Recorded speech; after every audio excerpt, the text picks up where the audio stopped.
Buenas tardes, este video hace parte de la materia Seguridad Ofensiva y Defensiva.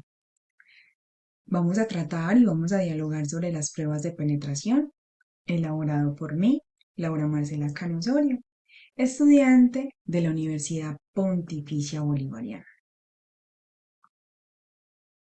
Los temas que vamos a tratar y el contenido es: ¿qué son las pruebas de penetración? Tipos de pruebas de penetración, fases de las pruebas de penetración y la importancia de este tipo de pruebas en una compañía. Bueno, vamos a dar inicio entonces. ¿Qué significa realizar las pruebas de penetración? Es un proceso que implica evaluar una aplicación o la infraestructura de una compañía con el fin de detectar diferentes tipos de vulnerabilidades, ayudando a explotar las diversas vulnerabilidades existentes dentro del sistema y las razones de esta, lo cual incluye configuraciones incorrectas, arquitectura mal diseñada y código inseguro. Los tipos de pruebas de penetración, que es el punto número 2, son pruebas de penetración de la red, pruebas de penetración física, penetración de aplicaciones web, penetración de redes inalámbricas, prueba de penetración de caja negra, blanca y gris. Bueno, a continuación vamos a hablar de las fases principales que se desarrollan dentro de una prueba de penetración, ¿cierto? Estas fases consisten en 7, ¿cierto? Normalmente se conllevan y se realizan pues en una prueba. Las vamos pues a mencionar. Fase 0, que son los requisitos iniciales. La planificación y preparación comienza con la definición de las metas, los objetivos y el alcance de las pruebas de penetración entre el cliente y el tester, logrando que ambas partes tengan el mismo entendimiento. Y los objetivos comunes de estas pruebas son identificar la vulnerabilidad y mejorar la seguridad de los sistemas técnicos, hacer que la seguridad de TI sea confirmada por un tercero externo, incrementar la seguridad en la infraestructura organizacional y personal. La fase número 1 es la recolección de información o reconocimiento. Incluye un análisis de la información preliminar y el tester comienza analizando la información disponible y en caso de ser necesario le solicita más al cliente. ¿Qué puede solicitar? Como descripciones del sistema, los planos de la red, etcétera. Esto con el objetivo de obtener una información más completa y detallada de los sistemas, ¿cierto? Adicionalmente, se utilizan un conjunto de herramientas y técnicas como OSINT, que significa inteligencia de fuentes abiertas, la cual es una metodología multifactorial, cuantitativa y cualitativa de recolección, de análisis y toma de decisiones sobre los datos fuentes disponibles de forma pública para ser utilizados en el contexto de inteligencia. También es utilizado FOCA. FOCA Tools es una herramienta gratuita de pentesting para los sistemas operativos Windows. Vamos para la fase 2, que hace parte del escaneo o el descubrimiento. Se toma la información recopilada en la fase anterior y se utiliza para examinar la red en busca de direcciones IP, servidores y otros dispositivos adicionales. También se determina los puertos abiertos en estos dispositivos o en estos equipos. La herramienta más utilizada es Nmap. Es claro pues que hay una variedad de herramientas, pero hay algunas que son más utilizadas. La fase número 3 es análisis de vulnerabilidades y de riesgos. En esta fase se analiza y evalúa la información recopilada de forma manual o con las herramientas de escaneo, en busca de las vulnerabilidades conocidas y de posibles vectores de ataques en los sistemas y la infraestructura de red, las cuales podrían ser explotadas durante las pruebas de penetración. Para esta fase se pueden utilizar herramientas como Akunetis y Nexus. Digamos que una de las herramientas también bien utilizadas eh, o más comunes en Nexus, incluso Nexus, tiene por 6 o 7 días una prueba, ¿cierto? Entonces la idea pues es como revisarla, identificarla, ejecutarla y ver pues cuáles son las vulnerabilidades que existen dentro de la infraestructura. Luego vamos para la fase 4, que es la explotación. Con base en los resultados obtenidos en las fases anteriores, el tester intenta explotar las vulnerabilidades identificadas obteniendo el acceso a los sistemas, robando información confidencial o realizando acciones malintencionadas por medio de exploit. Es de aclarar que dependiendo de la cantidad total, es decir, según el tamaño de la infraestructura, se explotan las vulnerabilidades potenciales.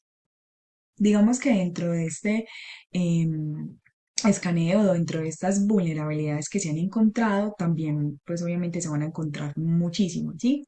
La idea es poder verificar e identificar cuáles son las potenciales, también verificar como el tipo de riesgo que pueden conllevar a la compañía y por supuesto empezar pues como con esa explotación, ¿cierto? Esto se realiza a través de herramientas como los Metasploit. La fase 5, que es la post-explotación o el escalamiento de privilegios. Esta fase, el tester intenta escalar privilegios en los sistemas comprometidos y vulnerados para obtener acceso a los recursos más sensibles, perdón, a través de el usuario administrador o root. Las herramientas utilizadas acá es Netcat. La fase 6 es el cubrimiento de huellas. Luego de realizar las fases anteriores, el objetivo de esta es evitar ser detectado y proteger el anonimato ante el área de seguridad, cubriendo el rastro en los sistemas accedidos y utilizando técnicas como el borrado o alteración de logs, ocultamiento de direcciones IP y enmascaramiento de paquetes. Por último, y no menos importante, vamos a hablar de la fase número 7, que es la elaboración del reporte. La etapa final, como ya lo mencionamos, de penetración es la preparación de los informes técnicos y ejecutivos, el cual debe de llevar los procedimientos generales, seguidos de un análisis de vulnerabilidades y de riesgos. Y también es supremamente importante que se detallen las sugerencias para la seguridad futura. Como dice el profesor Oscar Murillo de la UPB, siempre poniendo ese sello personal y original.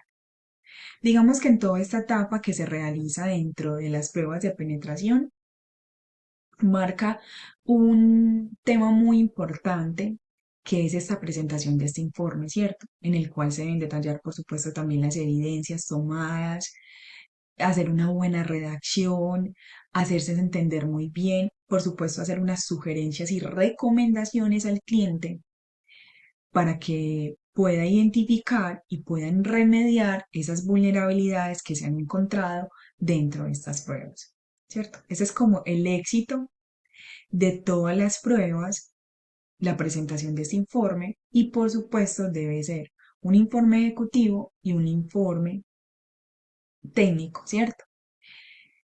Con el fin pues de presentarlo a los dos frentes. Bueno,